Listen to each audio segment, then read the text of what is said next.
who would you recommend try the Trials of Osiris? Who did you design this for? And Sure. we have Triple Rec here. He's one of the most skilled players that we have in the community.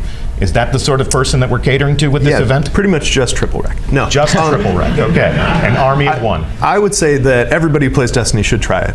It's an amazing game type. It's the Crucible experience, honed to a razor's edge. But this is the most intense game type we've made, and putting stakes on it with the tournament really brings out the competitive nature of the game. What's going on, ladies and gents, boys and girls, guardians of all ages, Joker back again once again. So over the last week, we've talked a lot about Trials of Osiris, and a lot about the issues and suggestions that members of the community have with the playlist. We've talked a lot about fixes that won't work, because it's important regardless of whether these fixes get implemented or not, to talk about them, to analyze why they're bad ideas. In my last video, we talked about skill-based matchmaking being introduced, which won't work for a lot of technical, scientific, and esoteric reasons. But ultimately, it won't work because it's the single most exploitable system in all of Destiny. A lot of people don't quite understand this because people haven't been given a reason to exploit it, nor an optimal way to do it before Trials of Osiris. Open that floodgate, and it's going to be a bad time for low-skill players, more so than it already is. However, that's only just part of it. I see a lot of people talking about how Trials of Osiris is dying, how it has a low player population, how something, absolutely anything, needs to be done. And you know what? I completely agree. But I have to ask, why is this happening? Now, there's the obvious issues, the lack of loot incentive, the error codes and other networking issues, hackers on PC, but then there's also perception versus reality. Perception is not reality, contrary to what people might believe. So while some people, if my comment sections are any indication, might believe that Trials of Osiris is nothing but 1% god squads running around and farming low-tier players, that is statistically impossible. But I digress. Are these really the only issues? Because if they are, they're relatively easy to fix, so much so that it almost becomes hard to believe that Bungie missed these issues, considering that they kept saying they didn't want to release Trials half-baked. Loot incentive does not mean giving players a free pass to the Lighthouse, despite what a subsection of the Destiny community wants. What it does mean is not wasting people's time. You know a game that did that really well? Destiny 1. To demonstrate what I mean, I'm going to go ahead and play a couple of clips from the April 25th, 2015 Trials of Osiris reveal stream. Fantastic. All right, so what's in his inventory? What are we fighting for here? Yeah, so as you get wins, you unlock different tiers of rewards. So the stone tier is your basic 2-win reward, and then going up to the gold tier. The different tier packages are secret until you open them. Okay. But rest assured, they're good stuff, and they get better and better as they go up. You'll see at 5 and 7 wins, there is a piece of gear and a weapon available also. That was really intense. Mr. Rec. Thank you. What'd you get? I like this. Ooh. Very nice. Yeah, so that's some of the this new emblem. Osiris gear. So you can win Osiris gear simply by playing. You don't have to actually fill up your scorecard and go and buy these things. Those things will also drop during the match. There will also be random drops, yes. Fantastic. Just look at how much stuff you can earn, and eventually these were made into bounties. So not only did you have bounties that rewarded players for time spent in the playlist, but you could also earn the Watcher gear. And eventually there would also be cosmetics like a ghost shell, something that matters far less in Destiny 2 because of the devaluation of cosmetic items due to the cash shop. And on top of all of that, the Lighthouse had adept weapons, better versions of weapons earned from Brother Vance. So clearly the solution here is more loot. Bounties and win progression give people a way of earning rewards if they can't make it to the Lighthouse without handing them rewards for just showing up. A separate set of end match rewards gives players an alternative reward pool and fundamentally doesn't waste anyone's time. So why didn't Bungie do this? Well, the more astute amongst you might have noticed that not only is Trials of Osiris kinda stingy when it comes to rewards, but it's also missing weapons from the original Trials of Osiris loot pool. Namely, the Messenger, the Jewel of Osiris, and the Infinite Theorem. They're all MIA. You might have also noticed that Season of the Worthy is just kind of lackluster when it comes to loot. Most of the loot is either returning Destiny 2 Year 1 weapons or Destiny 1 loot, with the Seraph weapons really being the only new original loot available. Season of the Worthy is also missing Pinnacle gear. As I covered in my video on the subject, DMGO4 writes, "Hey all, we are aware of the strong desire from players for pursuit weapons to return for Vanguard, Crucible, and Gambit. Speaking with the team, they are candidates for future weapon allocation in a future season. Note, can't make any promises yet. It's a tricky balancing act, as pursuit weapons could come at the cost of general reward allocation for alternate activities, legendary weapons for trials as an example. We'll be sure to let you know our future plans when we have more information. Too hard for us to do. The tools that we work with are really hard to deal with. It's hard for us to make this much content. It's just hard making content in general.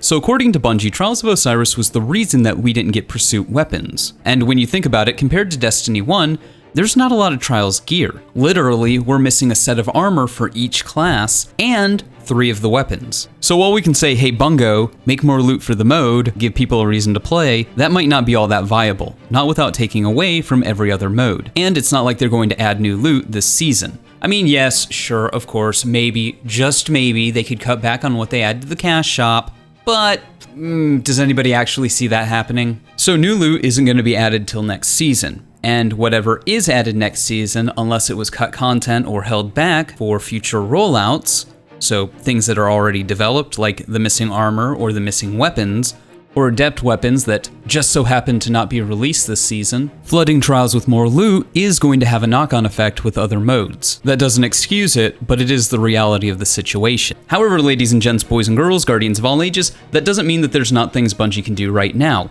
like increasing tokens for wins, adding resources like prisms and ascended shards to the end of match loot pool, reintroduce resource packages like the original Trials of Osiris had that guarantee these rewards for win progression. Give people a sense of, well, I might not have been able to get to the lighthouse or get the armor and weapons that I wanted, but hey, I got prisms, I got ascended shards.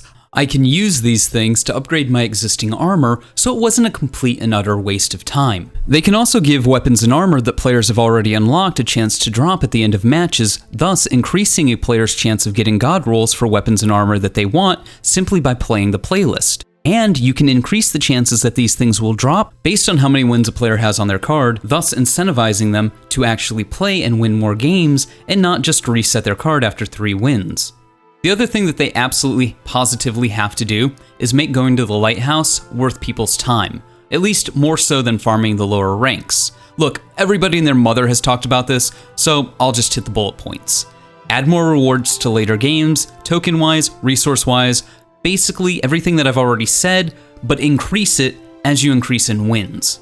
Make the flawless chest extremely rewardable. We're talking exotics, rare materials, token jackpots. We're talking about adding adept weapons with extra weapon perks, or a better chance at getting more desirable rolls with extra selectable perks. Or why not both? This is all fairly basic stuff. It doesn't require creating anything new, just reusing things that are already in the game more efficiently. As far as hacking and error codes go, the current state of Destiny 2 has generally suffered from the Season Pass model. From glitches to hacks to exploits to networking errors, they've only become more prevalent as we've progressed through Year 3, to the point where it is now legitimate criticism to wonder just how thoroughly Bungie's playtesting any given release. DMG04.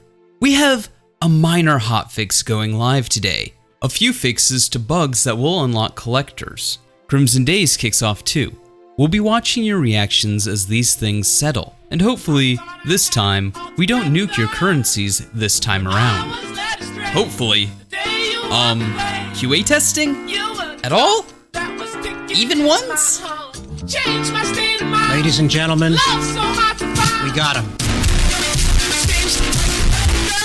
And while Bungie has a justifiable excuse right now for their laxed reaction time when it comes to addressing these issues, let's not pretend like under the best circumstances that they are the quickest when it comes to fixing in-game issues. And it really doesn't matter how justifiable their excuse is. The player population isn't going to care. If people go up against hackers enough times, if people get error coded out of their flawless game enough times, even if it's just a minority of the population that this is happening to, people are going to ask, why should I bother? Why should I put in all the prerequisite work to get good if I'm just going to lose due to error codes or cheaters? And the unfortunate reality about this situation is, it's not something that's ever going to get better until Bungie does something about their current anti-cheat system. That's all there really is to say about this.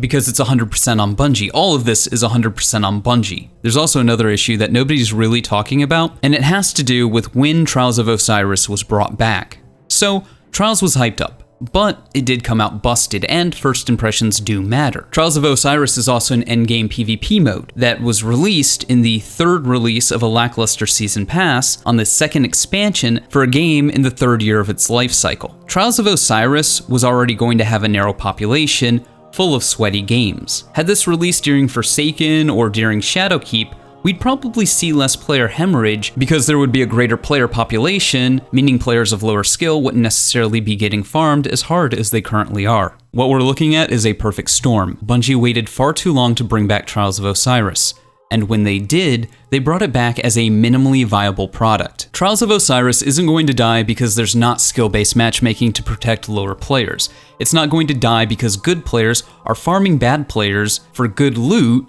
in a game that in every other playlist enforces skill-based matchmaking, thus requiring you to have God-rolled loot. It's not going to die because bad players can't win. If any of that was the case, it would have died back in Destiny 1. Trials of Osiris is going to die and only going to die because Bungie released it as a minimally viable product and didn't take the steps to ensure that everybody playing was somehow compensated for their time. Trials of Osiris is only going to die if Bungie is too slow to address networking errors and hacking. But hey, those are just my thoughts. Let me know yours in the comments below. Remember to like, but only if you did. Subscribe if you want more content, and hit that bell notification because apparently subscribing doesn't mean anything to the tubes of the U. Donate to my Patreon if you are feeling particularly generous. But like always, stay frosty.